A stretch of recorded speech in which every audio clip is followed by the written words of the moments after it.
Hello mga kababayan. Good morning po. Baba po tayo at tayo'y kakain. Ayan po yung area kong nililinis. Ayan. Kung ano po ang laki sa taas. Hindi mas malaki pa po sa taas kaysa sa baba. Dito po.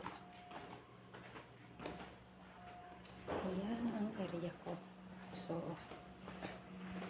ngayon po, mga kababayan, tayo po kakain muna. Kami magkakape para hindi tayo makatulog. Ayan.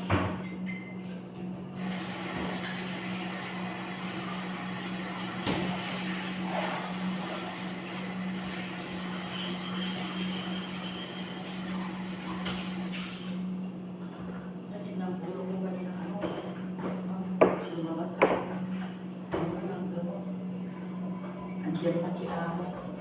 Ano oras? Ano na, basa lang alas 2 na.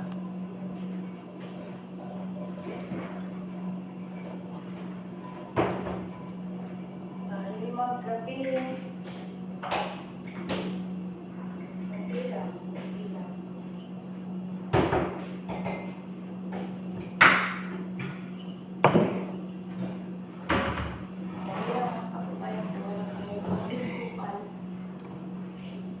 Bakit?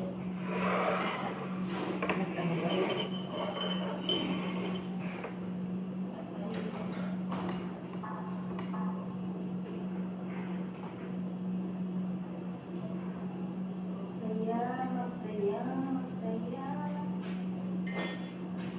Masaya.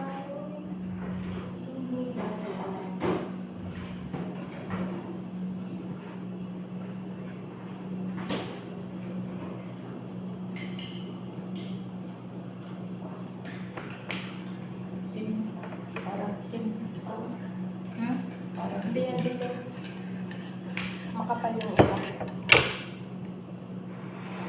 Ay, diesel na. Ay, hindi. yan ang kakano niya.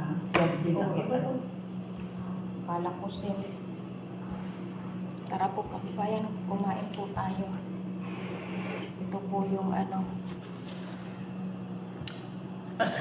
breakfast. So, yan. Pakisupport po ng aking channel mga kababayan. Para po sa ating ano. Bawi po tayo pagka tayo naka-uwi na. Bawi tayo ng ating kunting charity. Kunti pa lang kasi wala pa tayong puhunan. Bawi po tayo pag tayo makababa na.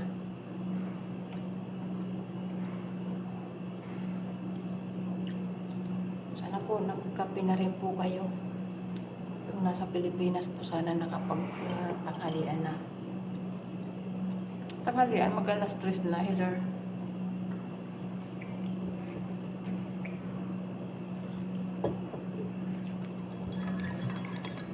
Bakit kaya no?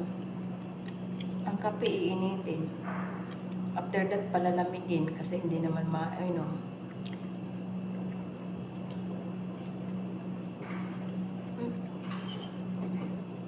Kaya kagugupit ko ng buhok ko. Ay, naglalaylay na naman siya.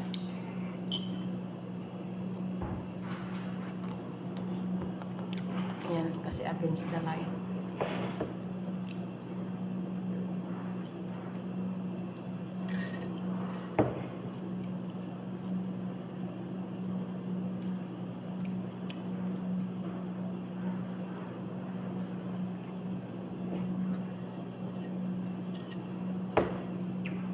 Mainit.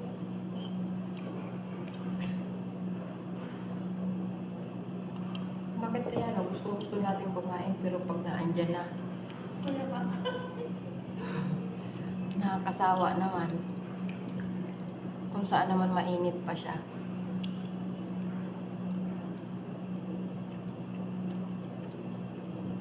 Ito ang tinapay nung unang panahon. Pero nakakabusog naman talaga. Isang pilas lang na gano'n, nakakabusog naman talaga siya.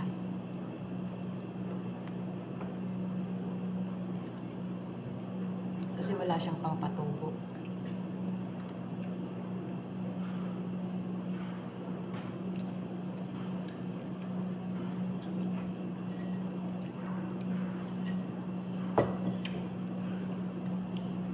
Full yung kinain niya. Sabi niya pa sa akin tumawag. Did Abdul Karim arrive? Sabi niya. Sabi ko, oo. Sabi niya, please lagyan mo ika ng samin. Samin yung aking pool. Sabi ko, bakit samin? Eh, sinsaytong lang kako ang nilalagay sa ano. Sinsaytong ang nilagay ko mag-iinit ka pa ng samin, saka sabi ni madam, hindi po pwede yung samin ni ano kasi napakamahal.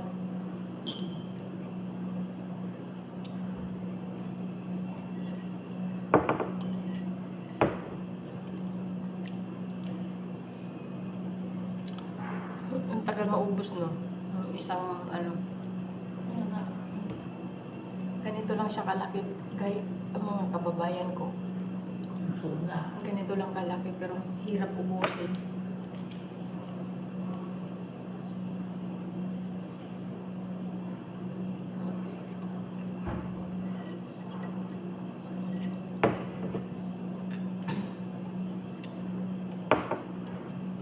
Sa mga malalaking bakery, machine na yung pinang-ano nito, pinang-iipit at ano, diretso luto siya. Ganun lang. Kung ano yung kalaki ng machine, yun din ang magiging laki nito. Pero syempre, titimbangin mo na siya para pantay ba laki.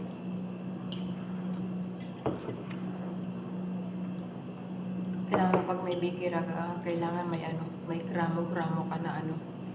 Kasi pang maliit ang tinapay.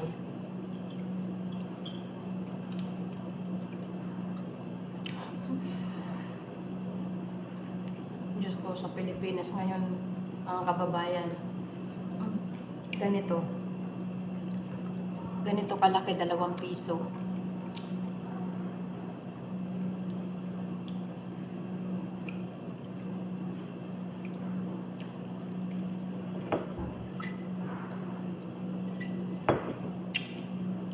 Kaya kailangan po, especially po katulad natin mga OFW, turuan natin yung mga anak natin na ano, huwag natin sila alisan ng mga kamay at paa. Turuan natin sila mabuhay ng sariling paa at kamay nila. Kasi yun din ang sinasabi ko sa anak ko na hindi lahat ng oras ako'y nabubuhay para sa kanya. Kailangan natin pukpukin at matuto din sila sa buhay.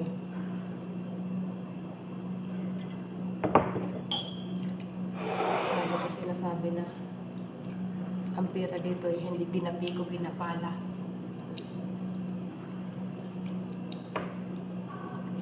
Maswerte na lang po tayo kung madali tayo makahanap po ng pera.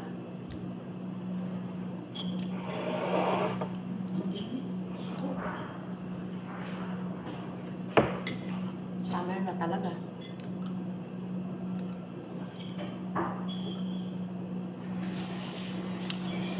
Nahirapan ako ubusin yung kape ko.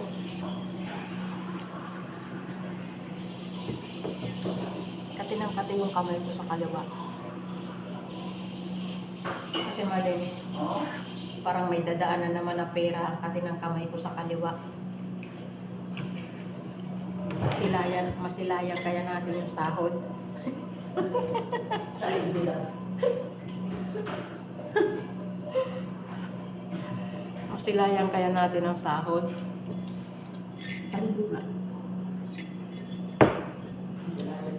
Masilayan ang resibo. Oo, makaka-relate dyan. Kasi sila yan yung resibo.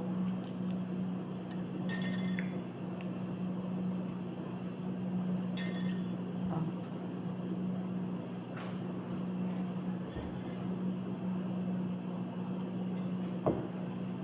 Tayo na po. Bakto tayo.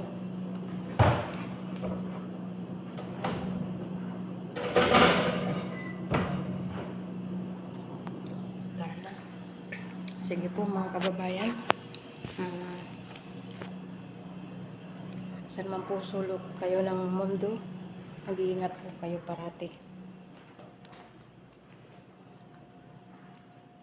At dasal ko po parati na sana po tayo pagpalain ng Panginoon. So, God bless us all po. Bye-bye.